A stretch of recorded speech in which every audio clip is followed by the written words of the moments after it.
Hi hello ನಮಸ್ತೆ ಎಲ್ಲರಿಗೂ ಹೇಗಿದ್ದೀರಾ ಎಲ್ಲರೂ ಚೆನ್ನಾಗಿದ್ದೀರಾ ಅಂತ ಭಾವಿಸ್ತಾ ನಮ್ಮ ಗಟೀಸ್ ಕಿಚನ್ಗೆ ನಿಮ್ಮೆಲ್ಲರಿಗೂ ಪ್ರೀತಿಯ ಸ್ವಾಗತ. ಎಲ್ಲರಿಗೂ ವರಮಹಾಲಕ್ಷ್ಮಿ ಹಬ್ಬದ ಹಾರ್ದಿಕ ಶುಭಾಶಯಗಳನ್ನು ತಿಳಿಸ್ತಾ ನಮ್ಮ ಗಟೀಸ್ ಕಿಚನಿಂದ ಇವತ್ತು ಒಂದು ವಿಶೇಷವಾದಂತಹ ರೆಸಿಪಿ ನೋಡುವ. Come let's get started. Kalakand ಮಾಡೋದಕ್ಕೆ ಇಲ್ಲಿ ನಾನು ಒಂದು ಬಾಣಲೆಯಲ್ಲಿ ಅರ್ಧ ಲೀಟ್ರಷ್ಟು ಹಾಲು ತೊಗೊಂಡಿದ್ದೀನಿ. ಅದನ್ನು ಚೆನ್ನಾಗಿ ಕುದಿಲಿಕ್ಕೆ ಬಿಡಿ.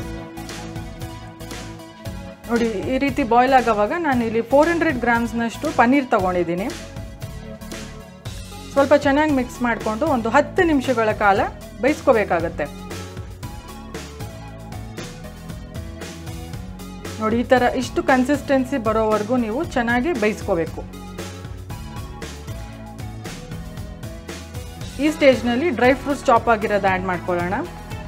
ಇಲ್ಲಿ ನಾನು 200 ml ಅಷ್ಟು ಕಂಡೆನ್ಸ್ಡ್ ಮಿಲ್ಕ್ ಹಾಕೋತಾ ಇದ್ದೀನಿ. ಕಂಡೆನ್ಸ್ಡ್ ಮಿಲ್ಕ್ ಇಲ್ಲದೆ ಇದ್ದರೆ 150 ಗ್ರಾಮ್ನಷ್ಟು ಶುಗರ್ನ ಯೂಸ್ ಮಾಡ್ಬೋದು.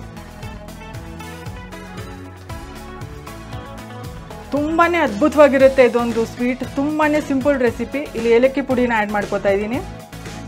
ಸ್ವಲ್ಪ ಪಿಂಚ್ ಆಫ್ ಸಾಲ್ಟ್ ಆ್ಯಡ್ ಮಾಡ್ಕೊಳ್ಳಿ. ಯಾವುದೇ ಸ್ವೀಟ್ ರೆಸಿಪಿಗೆ ಸಾಲ್ಟ್ ಹಾಕೊಂಡ್ರೆ ತುಂಬ ರುಚಿ ಇರುತ್ತೆ. ಇದು ಗೀ ಬೈಂಡಿಂಗೋಸ್ಕರ ಸ್ವಲ್ಪ ಚೆನ್ನಾಗಿ ಮಿಕ್ಸ್ ಮಾಡ್ಕೊಳ್ಳಿ. ಆ ಸಾಲ್ಟ್ ಆ್ಯಡ್ ಮಾಡೋದ್ರಿಂದ ನಮಗೆ ಎಲ್ಲ ಫ್ಲೇವರ್ಸ್ನ ಎನ್ಹಾನ್ಸ್ ಮಾಡಿಕೊಡುತ್ತೆ. ಚೆನ್ನಾಗಿ ಮಿಕ್ಸ್ ಮಾಡಿ ಒಂದು 5 ನಿಮಿಷಗಳ ಕಾಲ ಬಾಯ್ಲ್ ಮಾಡ್ಕೊಳ್ಳಿ. ಅದೊಂದು ಥಿಕ್ನೆಸ್ ಬರುತ್ತಲ್ಲ, ಅಷ್ಟು ಬರೋವರೆಗೂ ಬಾಯ್ಲ್ ಮಾಡ್ಕೊಳ್ಳಿ. ಲಾಸ್ಟ್ನಲ್ಲಿ ಸ್ವಲ್ಪ ಕೇಸರಿ ದಳ ಹಾಕೊಂಡ್ಬಿಡೋಣ.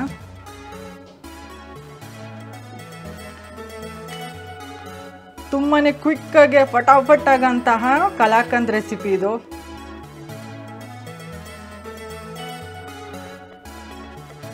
ಸ್ವಲ್ಪ ಕೈ ಆಡಿಸ್ತಾ ಇರಿ, ಇಲ್ಲ ತಳ ಕಚ್ಕೊಬಿಡುತ್ತೆ ಬಾಣಲಿಗೆಲ್ಲ. ನೋಡಿ, ಇಷ್ಟು ಬಂದರೆ ಆಯಿತು. ಇಲ್ಲಿ ನಾನು ಪ್ಲೇಟ್ನಲ್ಲಿ ತುಪ್ಪನ ಗ್ರೀಸ್ ಮಾಡಿ ಇಟ್ಕೊಂಡಿದ್ದೀನಿ.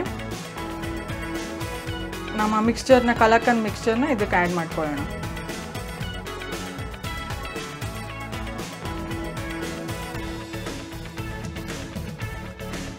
ನೀಟಾಗಿ ಸೆಟ್ ಮಾಡ್ಕೊಂಬಿಡಿ. ರೂಮ್ ಟೆಂಪ್ರೇಚರ್ನಲ್ಲಿ 1 ಅವರ್ ಬಿಡಿ. ಕೂಲ್ ಆದ ನಂತರ ನಾವು ಫ್ರಿಜ್ನಲ್ಲಿ 1 ಅವರ್ ಇಟ್ಕೊಂಡು ಆಮೇಲೆ ಕಟ್ ಮಾಡ್ಕೊಳ್ಳೋಣ.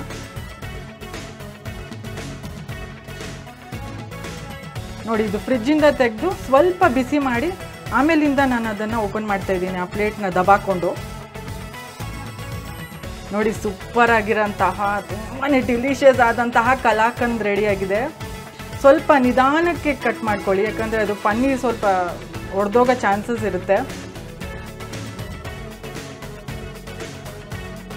ಮಾಮೂಲಿ ಒಬ್ಬಟ್ಟು ಪಾಯಸ ಮಾಡ್ಕೊಳ್ಳೋದಕ್ಕಿಂತ ಈ ಥರ ಒಂದು ಡಿಫ್ರೆಂಟ್ ಆದಂತಹ ಸ್ವೀಟ್ ರೆಸಿಪಿ ಟ್ರೈ ಮಾಡಿ ಮನೆಯಲ್ಲಿ ಹಬ್ಬದ ದಿನ.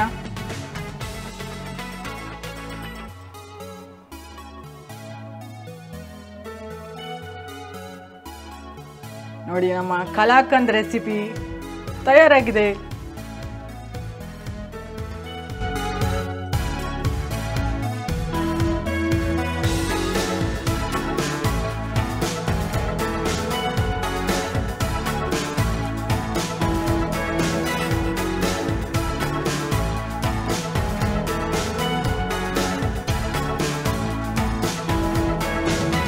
ತುಂಬಾ ಅದ್ಭುತವಾಗಿ ಬಂದಿದೆ ಈ ಒಂದು ಸಿಹಿ ರೆಸಿಪಿ. ನೀವು ನಿಮ್ಮ ಮನೇಲಿ ಖಂಡಿತವಾಗ್ಲೂ ವರಮಹಾಲಕ್ಷ್ಮಿ ಹಬ್ಬದ ದಿನ ಟ್ರೈ ಮಾಡಲೇಬೇಕು ಈ ಒಂದು ರೆಸಿಪಿನ. ಹಾಗೆ ನಮ್ಮ ಚಾನಲ್ನ ಸಪೋರ್ಟ್ ಮಾಡಿ, ಸಬ್ಸ್ಕ್ರೈಬ್ ಮಾಡಿ ಅಂತ ಕೇಳ್ಕೊತಾ, ಈ ಒಂದು ಸ್ವೀಟ್ ರೆಸಿಪಿಯೊಂದಿಗೆ ನಿಮ್ಮ ಫ್ಯಾಮಿಲಿಯೊಟ್ಟಿಗೆ ವರಮಹಾಲಕ್ಷ್ಮಿ ದಿನದಂದು ಎಂಜಾಯ್ ಮಾಡಿ. ಆ ತಾಯಿ ವರಮಹಾಲಕ್ಷ್ಮಿ ನಿಮ್ಮೆಲ್ಲರ ಬಾಳಲ್ಲಿ ಸುಖ, ಶಾಂತಿ, ನೆಮ್ಮದಿ, ಆರೋಗ್ಯ, ಐಶ್ವರ್ಯವನ್ನು ಕೊಡಲಿ ಅಂತ ಕೇಳ್ಕೊತಾ ಮುಂದಿನ ರೆಸಿಪಿಯೊಂದಿಗೆ ಮುಂದಿನ ವಿಡಿಯೋದಲ್ಲಿ ಸಿಗೋಣ. Until then, happy cooking, happy eating and keep smiling. ನಮಸ್ತೆ.